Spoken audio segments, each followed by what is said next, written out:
My father had 93 years, but it seemed short. In his seemingly long life of 93 years, it was short because it just seems like if we only had more time. Old Testament gives us a view of some people who live to be 500, 600, 700, 800, 900 years old. If I have a chance to ask, I will ask, how come we got shortchanged?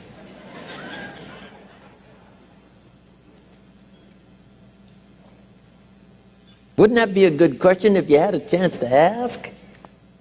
Imagine 700, 800, 900 years to watch generation after generation after generation after generation stay healthy and well.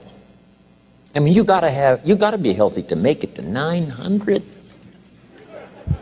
You gotta take your vitamins.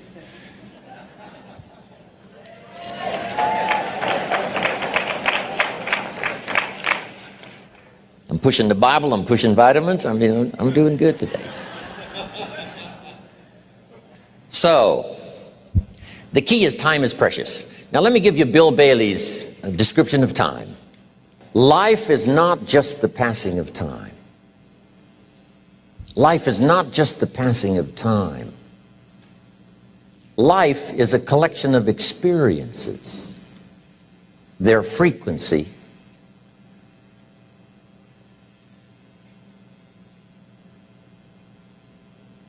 and their intensity. Life is not just watching the clock tick away. Life is a collection of experiences, their intensity, their frequency.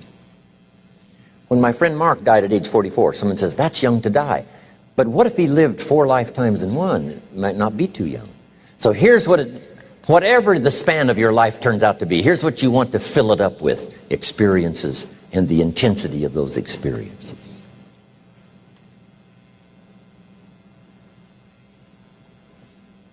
But now let's talk about the management of time. Here's one of the best ones. We covered earlier, when should you start building this hotel? Answer: as soon as you have it finished. Now jot this one down on time management. When should you start the day? As soon as you have it finished. Plan the day the best you can, leaving plenty of room for improvising and surprises and all the stuff that happens during the course of the day. But if you've planned a good, productive day, now you start that day, you can't believe how much more valuable your time will be. Don't start the day until you have it finished. Now here's the next one. Don't start the week until you've had it finished. Now to lay out a week is a pretty good challenge. Next, don't start the month until you have it finished. The places to go and the people to see and the productivity and the sales and the customers and the development and all the rest of what you want to accomplish during the course of 30 days. Don't start the month till it's finished. And then here's the big one. This is really challenging. Don't start the year until you have it finished. To the best of your ability. It can't be finished like minute by minute. But in terms of the sweep of what you want to accomplish in the year 2002, make sure that that's set and ready to go by the time January 1st rolls around. And it might get all upset, and it might get torn up, and you do a new one. You make so much progress the first 90 days that now you've multiplied it all by 2, by 3.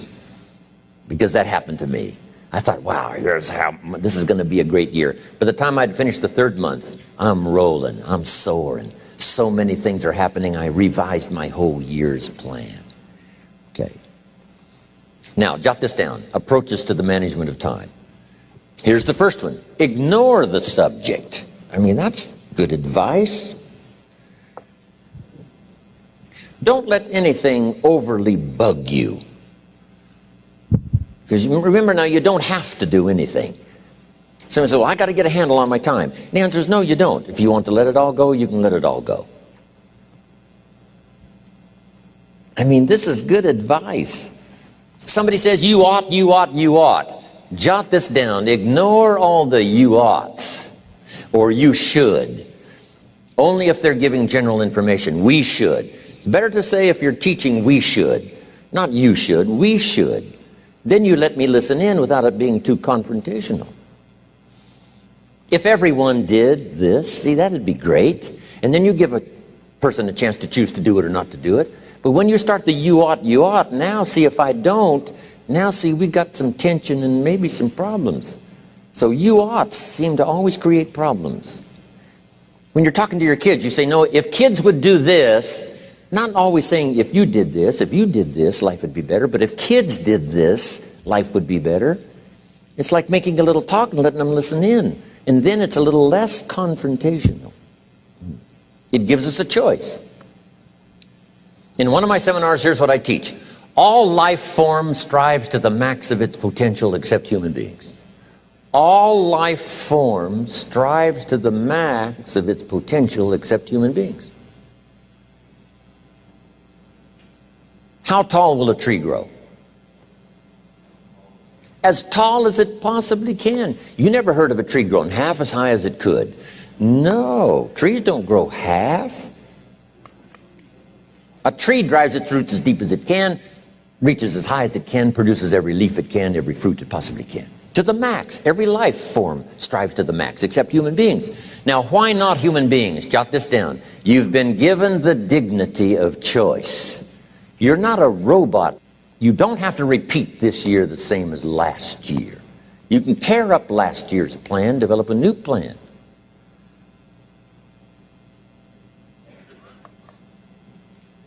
So, the dignity of being a human being. Now, here's the choice on being a human being. To be part of all we were meant to be, or to be all. To strive for all, or half, or part, or some. The choice is up to you. To develop one skill or 10 skills. Someone says, well, I'd be happy with just one more language. Well, some say, hey, I'm going to learn 6 or 7. And this is all a matter of choice. And when someone says, no, you ought to learn 4, you've got to resist all that. Because this is personal dignity. And you don't want to destroy someone's dignity by doing all the oughts, and they feel reluctant to do it. Now we've got problems. So if you want to, just ignore this subject on time management. Now here's the next one. Step down to something easier.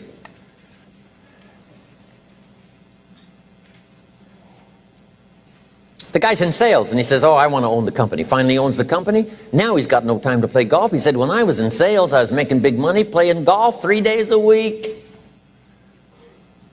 Heck with this owning something. Heck with managing. My life was never my own after I started to manage. I'm going back to sales. See, this is the key. If you're getting too pressed, you might consider stepping down to something with a little easier time pressure. Little girl says to her mother, Daddy comes home, brings his briefcase and pats me on the head and says hello, disappears and works on his papers. How come my daddy doesn't play with me? And her mother said, look, your daddy loves you very much, but he's so busy at work, he can't get it all done, he has to bring it home. He loves you, but that's why he can't play with you. And the little girl said, why don't they just put him in a slower group? So, jot this down now. If you don't have time for your kids, you might consider joining a slower group. Remember when I said some things I went for cost me too much? So reconsider. Next key to time management, and that's work longer and harder. But see, there's a limit to that. I almost lost my health the first year. I went so crazy about personal development and achievement. I just went bonkers. You know, I told you I was skinny, but at the end of that first year, I was a walking shadow. And then it suddenly occurred to me, what if I got rich and too ill to spend it? I mean, that was a shocker. So I started, you know, developing a little more reasonable. Because I said, if 12 hours won't do it, I'll work 14. If that won't do it, I'll work 18. I mean, how many hours it takes. And sure enough, it cost me too much. So see, working longer and harder for some might be appropriate. You know, if you're just sitting around not doing that much, this might be good, work longer and harder. But you can only work so hard. Here's the key, not to work harder, but smarter. When you've worked as hard as you can, doing the best you can in terms of physical output in the time, reasonable time. Now here's the ultimate in the management of time, and that is you simply become more skillful. When I first got into sales, You know, I was around people that could get, 9 out of 10, 8 out of 10. And when I first started, I could only get 1 out of 10. But here's what I did. I worked around the clock, so that I would make up in numbers what I lacked in skill. That's good in sales. You got to jot that down. When you're new, you make up in numbers what you lack in skill. Now, when you become more skillful, the numbers can go down because now your persuasive ability and all of that is now so high that you don't need to put as many numbers out. But at first, if you want to compete or if you want to really get good, you've got to put in the numbers. But if you get more from yourself, develop more of yourself, now the time management becomes an easier task. Now here's the next thing. Either you run the project or it runs you. I've found out when you start something, at first you're in charge. All of a sudden, a year later, it's in charge. Some of the companies I started, I'm telling you, I'm in control. A couple of years later, I'm out of control. At first, I've got it on the run. 2 years later, it's got me on the run. Haven't got enough time. I'm dizzy with trying to get it all done. So here's part of the key, and that's to get in charge. Say, I'm going to take charge of my health. One of my albums is entitled, Take Charge of Your Life. Take charge of your time. Take charge of your resources, which we're going to talk about next. Take charge of your health. You're the one that's responsible for it. It's not a requirement of society that you not have a heart attack and take care of your family. That's not a requirement of society, but you must make it a requirement of yourself. Society doesn't require that you build a financial wall around your family nothing can get through. That's not a requirement of society. It's a requirement you impose on yourself to build a financial wall around your family nothing can get through. So impose on yourself this self-development of being in charge, taking charge of your life and your health and your future and your responsibilities and all the rest. Next, reasonable time is enough time to achieve all of your goals. Just jot that down. Reasonable time is enough time. I had to learn that. Reasonable time is enough time. Here's why. It's not the hours you put in, it's what you put in the hours. If you start depositing greater ideas into the hours you've got later than now, I'm telling you, later you can't believe the productivity that will flow.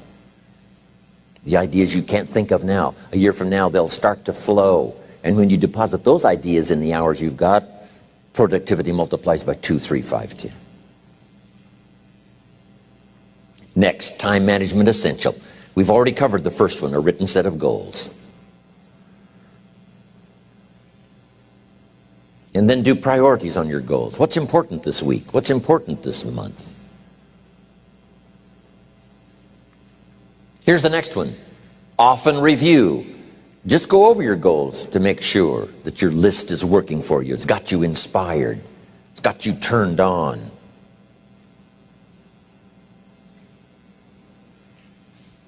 Somebody says, how come you're up so early? Say, if you were headed where I'm headed, you'd be up early too. Wow. If you were going to meet who I'm going to meet, you'd be up early. If it was going to stack up for you like it's stacking up for me, you'd be getting up early. Wow. Here's some more time management essentials. Learn to study what we call majors and minors. You pick up the phone. Here's what you must say when you pick up the phone. Is this a major conversation or a minor conversation? If it's minor, a few pleasantries and you're done. If it's major, maybe you've got to make a few notes. So here's the next one. Important conversations, make an agenda before you make the call. Just jot down a little agenda. It's so easy now to just talk out of your head. Did you ever hear a conversation end like this? Let's see, there was something else. See, you don't look that swift. I can't think of it right now. I'll call you back. See, you look a little incompetent. Let's see, there was something. It escapes me right now. Really? So have you got this now? Make an agenda before you make a call if it's an important call. Now later that saves you all kinds of stuff.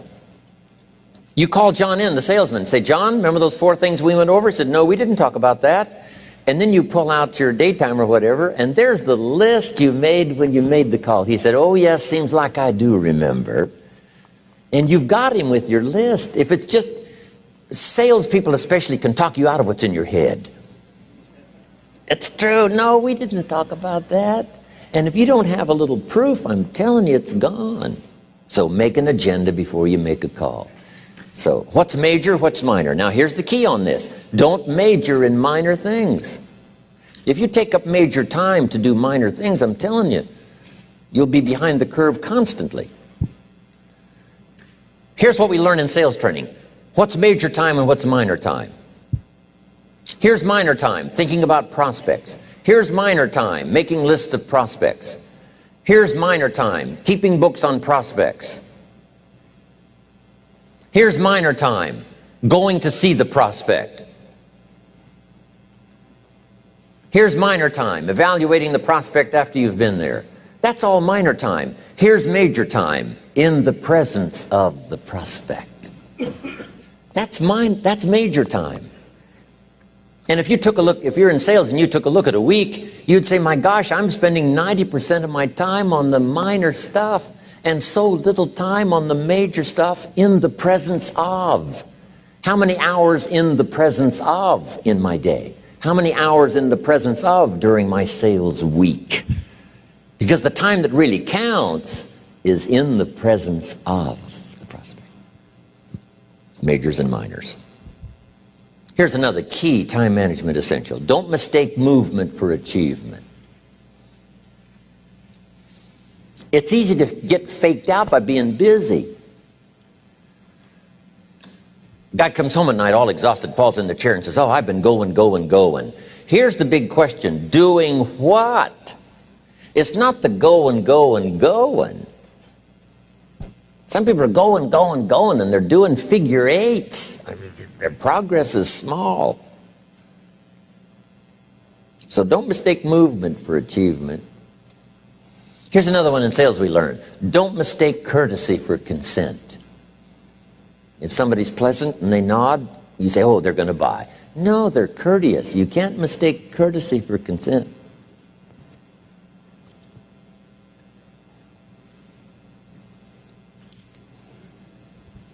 Now here's a big one, concentration. I had to learn this. All those years ago, I'm in the shower trying to compose a letter. Found it turns out to be a strange letter. So here's what I learned to do. Save the work till you get to the office. Save the work till you get to the work. Don't try to get to the office on the way to work. On the way to work, enjoy the way. In the shower, enjoy the shower. Then go to work when you get to work. I found this to be helpful. Concentration. Here's another big one. Learn to say no. I'm telling you, in such a social society we have now, it's so easy to try to be a nice person, saying yes, yes, yes to everything. Find yourself overloaded. Now you got to call and make the, well, gosh, you know, all the time it takes to back out of something that you said yes to too quickly. Here's what might be better. I don't think so, but if that changes, I'll call you. Little things you can use not to overcommit yourself. My friend Ron Reynolds says, don't let your mouth overload your back. It's a good one. Now here's a big one on time management. When you work, work. When you play, play. Don't mix the two. Don't work at play. I used to take my family to the beach and I would bring my briefcase.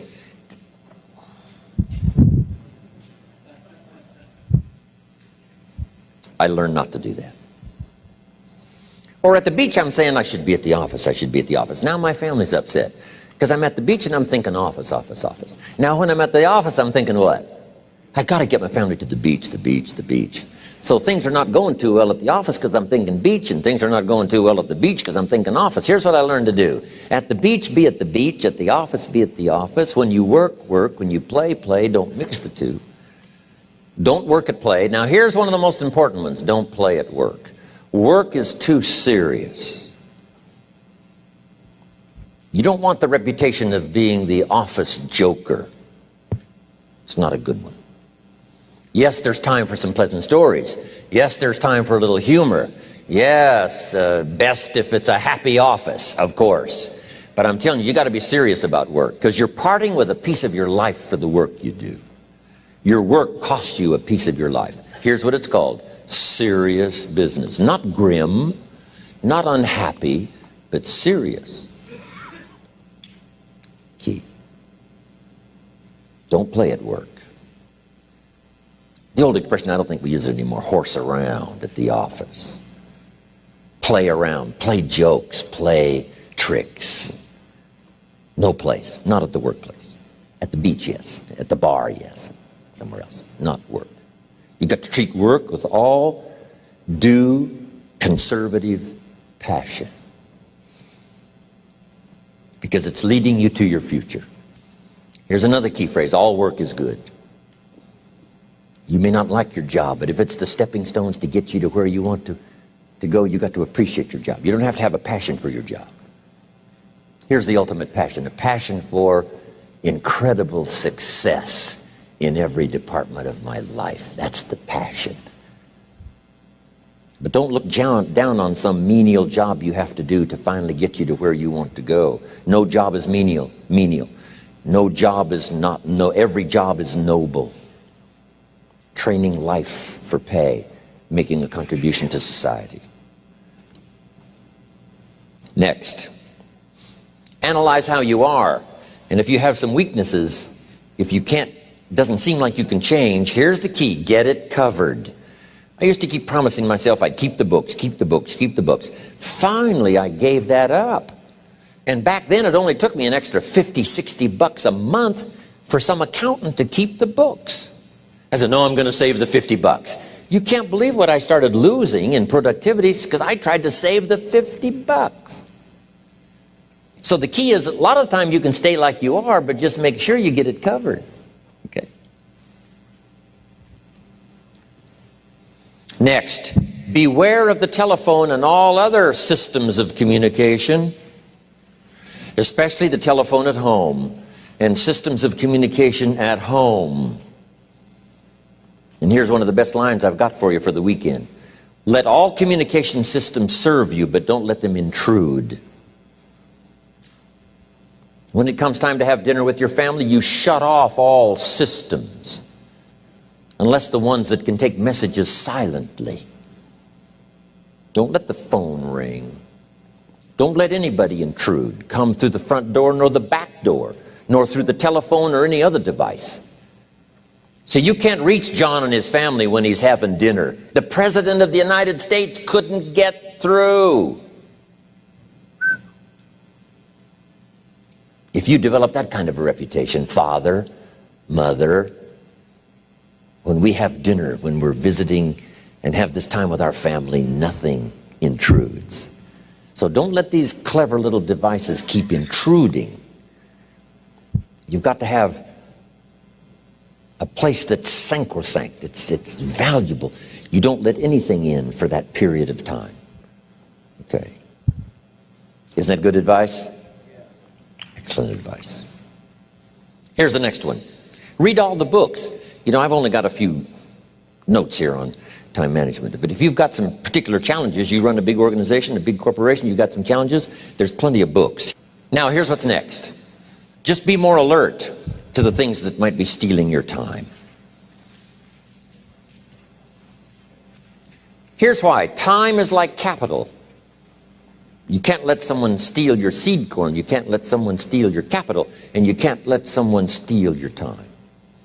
You must designate your time. And some of the time that you designate, you must not let anyone steal. Casual time, you might let someone intrude and steal a little bit and take a little bit, but not serious time. Key. Next, one of the great time management savers is to learn to ask questions up front. Sometimes you talk to somebody for an hour, and then you ask questions and find out if you would have asked those questions up front, you could have saved yourself an hour. Asking questions up front helps you to get to the problem now. But if you just launch into some discourse, you might waste 30 minutes, waste an hour, when here's what you should have been talking about. After you finished an hour, you say, John, what's really the problem? He said, well, it's something personal. See, that's what you should have been talking about this whole hour. Key. Next, learn to think on paper. Now we're going to take a break. Some ways to think on paper. One, we've covered one. Solving problems. Take it out of your head and put it on paper. Another one is setting goals. Making these lists we've already started. Here's another good way to think on paper.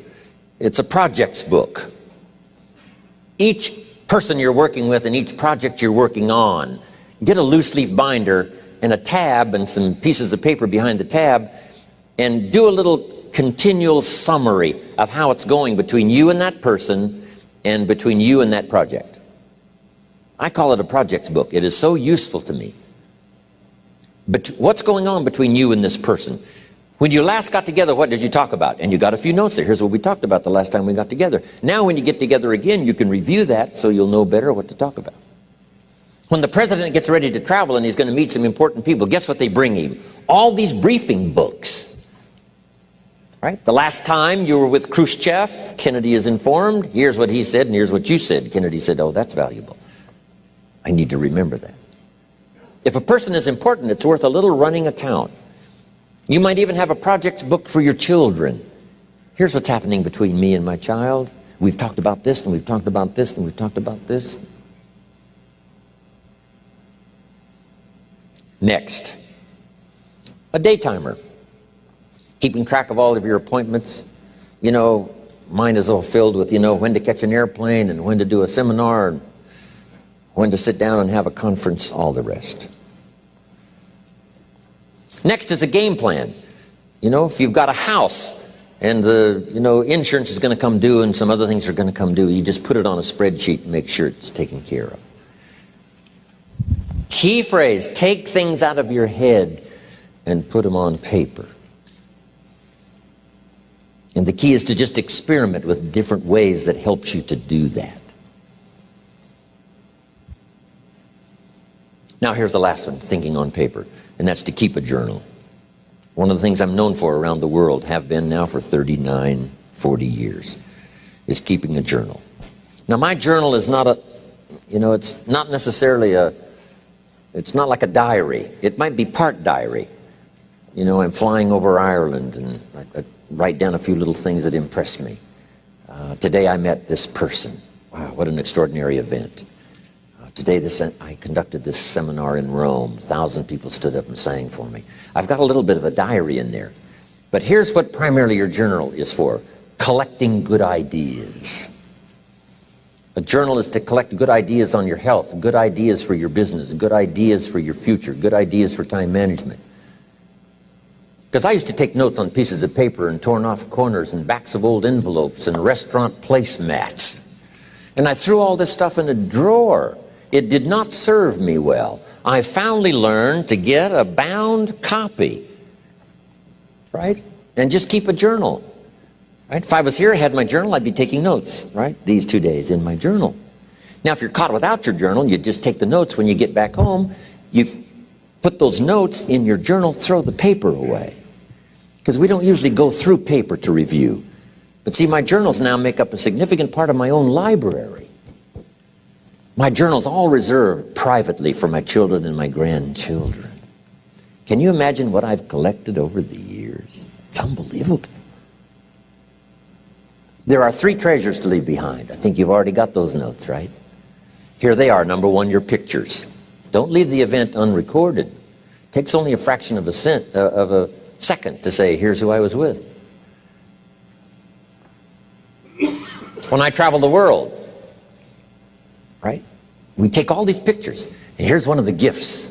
People send me the pictures they took of me and them. It's part of the treasures I have on the farm. Incredible. A picture's worth 1,000 words to describe the scene, the emotion, what happened. Say, wow, this was an extraordinary day for me when I met these people. Here's what they told me happened to them when they went to my seminar 10 years ago. Wow, the drama comes back if you've taken the pictures. It's one of the treasures to leave behind when you go. Remember the old photographs that we have now of, 100 years ago, 70, 80 years ago, just a few photographs? What would it be like if you had thousands of photographs of the past, of your history, your mother, your father, right? Grandparents? So change all of that now for your children. Leave all your photographs as a record. Here's what's next to leave behind, and that's your library. The books that changed your life, the books that changed your health, the books that rescued you from oblivion, the books that you passed on to other people, they were so exciting for you, the books that made you financially independent, the books that developed your leadership, the books that gave you wisdom to ponder when things were tough, the books that got you through the winter, the books that helped you to plant in the spring and harvest in the fall. What a treasure to leave behind. If you do that, here's what's for sure. Your books will be more valuable than your furniture. Wow. Now the third treasure to leave behind is your journals. The notes you took that helped you to live life as you lived it. Long after you're gone, a treasure that children, grandchildren, great-grandchildren will find so fascinating. They may use it to help guide their own